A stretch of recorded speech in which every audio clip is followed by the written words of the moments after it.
Hello বন্ধুরা, রঞ্জিতার ঘরোয়া রান্নাঘর থেকে তোমাদের সবাইকে স্বাগত জানাই। আজকে একটা নতুন রেসিপি নিয়ে এলাম, বিরিয়ানি, মাটন বিরিয়ানি। প্রথমে আমি এলাচ, দারচিনি, লং, তেজপাতা, শাহি জিরা, গোলমরিচ একটু ভেজে গুঁড়ো করে নিলাম। কড়াতে আমি সাদা তেল দিয়ে দিলাম, দিয়ে এবার আলুগুলোও ভেজে নেব।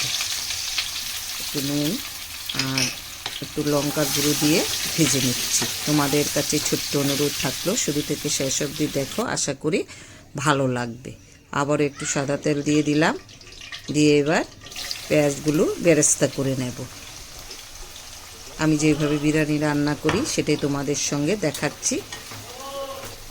এভাবে আমি লাল করে ভেজে নেব। ভাজা হয়ে গেছে, এবার আমি তুলে নিচ্ছি।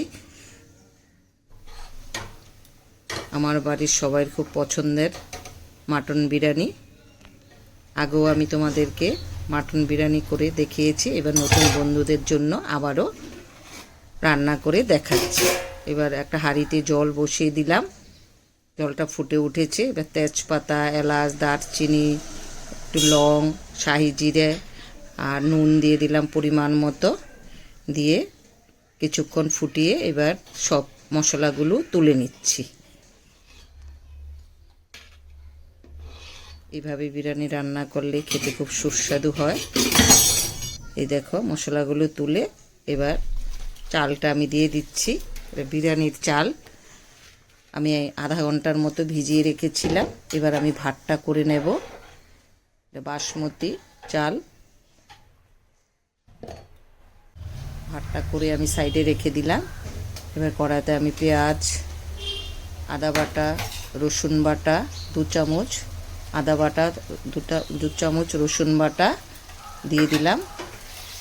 দিয়ে এবার একসঙ্গে ভালো করে কষে নিচ্ছি। নুন দিয়ে দিচ্ছি পরিমাণ মতো, কাঁচা লঙ্কা বাটা দিয়ে দিলাম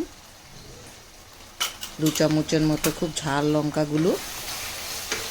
এটাও একসঙ্গে ভালো করে কষিয়ে নিচ্ছি।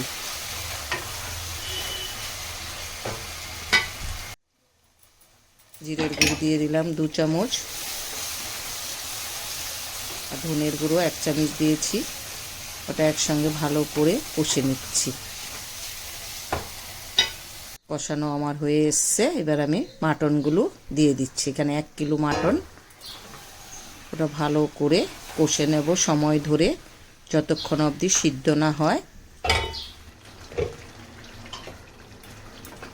এখানে আমি কিছুটা বেরেস্তা আর ভেজে রাখা মশলাও দিয়ে দিয়েছি।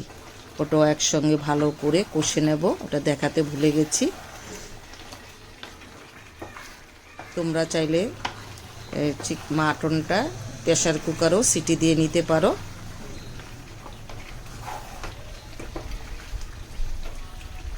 মাটনটা আমার হয়ে গেছে, এবার আমি লেয়ার দিচ্ছি। কয়েকটা তেজপাতা দিয়ে দিচ্ছি। এই সসপ্যানটাতে আমি রান্না করব।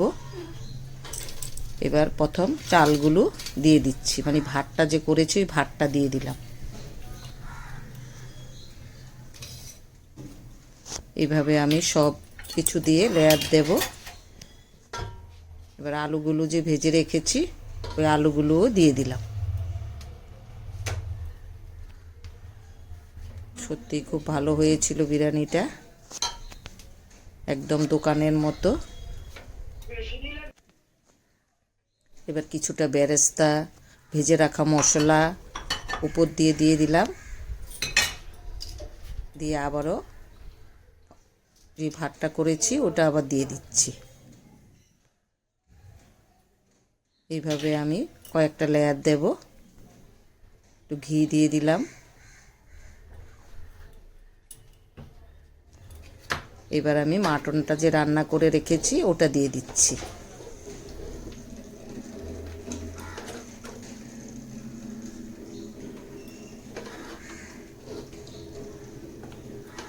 খুব সুন্দর গন্ধ বেরিয়েছে।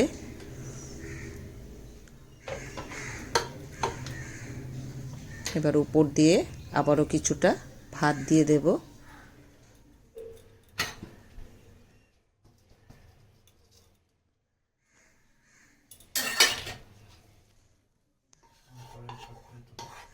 পুরো মাটনটা দিয়ে দিলাম।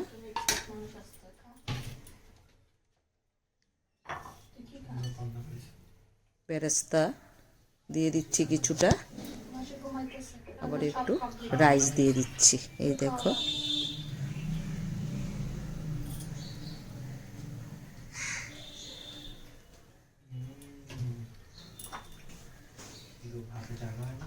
একটু মশলা দিয়ে দিচ্ছি।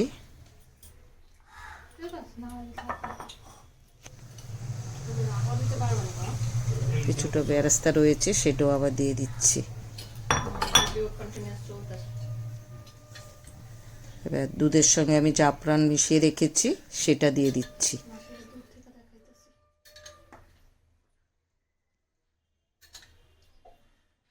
একটু সময় ধরে বানাতে হয়, রেসিপিটা একটু বড় হয়েছে, তোমরা সবাই মানিয়ে নেবে।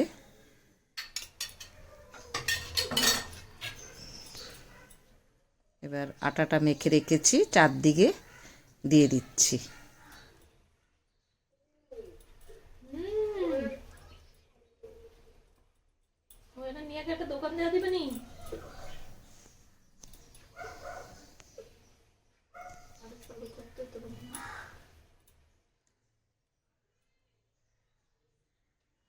এইভাবে চারদিকে আমি দিয়ে দিলাম, আর একটু উপর থেকে মিঠে আতর দিয়ে দিচ্ছি। খুব সুন্দর গন্ধ বেরিয়েছে। এবার বোঝা যাচ্ছে বাড়িতে বিরিয়ানি রান্না হচ্ছে। ঢাকা দিয়ে দিলাম, দিয়ে আমি উনুনে আবার বসিয়ে রেখেছি প্রায় 30 মিনিটের মতো। এই দেখো, দেখতে এরকম হয়েছে। এবার আমি একটা প্লেটে তুলে তোমাদেরকে দেখাচ্ছি।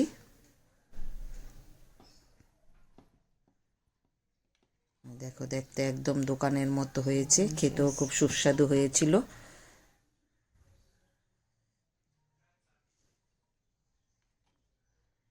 তোমরা বাড়িতে বানিয়ে খেও, কমেন্ট করে জানাবে রেসিপিটা তোমাদের কেমন লেগেছে, তাহলে খুব খুশি হব।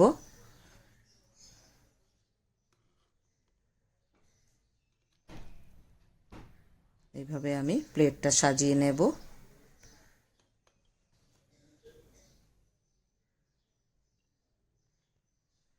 এটা আমার ছেলে প্লেটটা সাজাচ্ছে।